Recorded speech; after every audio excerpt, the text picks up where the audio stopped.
ముందుగా సనాతన ధర్మ కుటుంబీకులందరికీ కూడా శుభాభివందనాలు.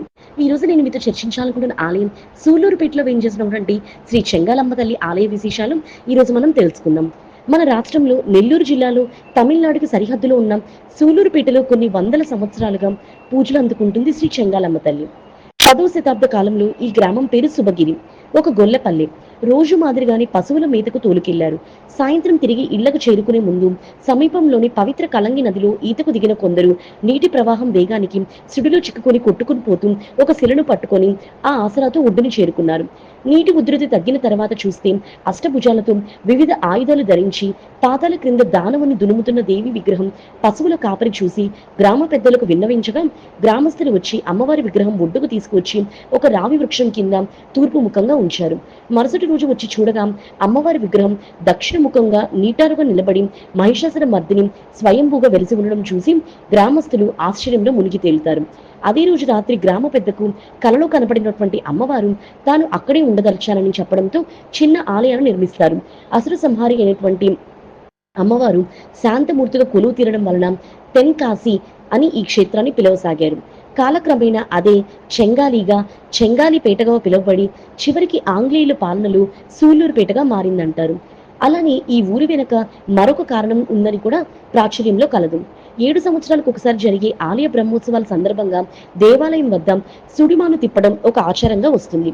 అదే సూళ్లూరుపేటగా రూపాంతరం చెందిందని అంటారు.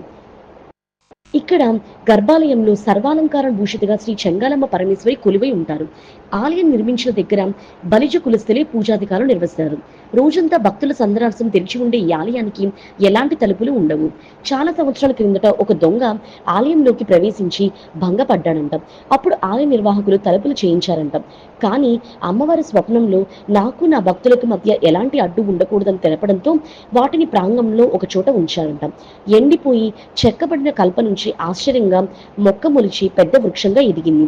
ఇది శ్రీ చెంగాలమ్మ మహత్యంగా అన్నట్టుగా వృక్ష మూలంలో అమ్మవారి రూపం సాక్షాత్కరించడంతో ఒక విశేషంగా పేర్కొనబడింది.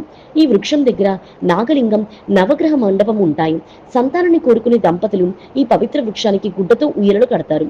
నియమంగా ప్రదక్షిణాలు ఆచరిస్తూ ఉంటారు. సూళ్లూరుపేట శ్రీ చెంగాలమ్మ పరమేశ్వరికి 7 సంవత్సరాలకు ఒకసారి మే మరియు జూన్ నెలల మధ్యలో బ్రహ్మోత్సవాలు నిర్వహిస్తారు. 7 రోజుల పాటు జరిగే ఈ ఉత్సవాలను సుడిమాని ప్రతిష్ట, బలిహారణతో ప్రారంభమవుతాయి.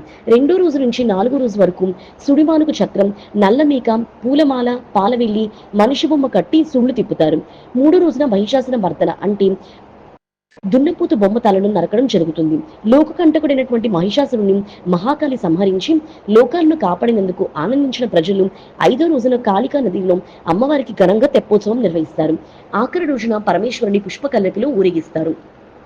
ఈ 7 రోజుల అమ్మవారిని గ్రామంలో అశ్వ, సింహ, నంది ఇలా రోజుకో వాహనం మీద ఊరేగిస్తూ ఉంటారు. సూళ్లూరుపేటలో మరో అద్భుత పురాతన దర్శనీయ ఆలయమే శ్రీ అలగ మల్లహరి దేవాలయం. మరి తెలుసుకున్నారు కదా సూళ్లూరుపేటలో ఉన్నటువంటి అమ్మవారి ఆలయ విశేషాలు. ఈ వీడియో చూసిన మీ అందరికీ కూడా ముందుగా సనాతన ధర్మ కుటుంబీకులందరికీ కూడా శుభాభివందనాలు. ఈ రోజు నేను మీతో చర్చించాలనుకుంటున్న ఆలయం సూళ్లూరు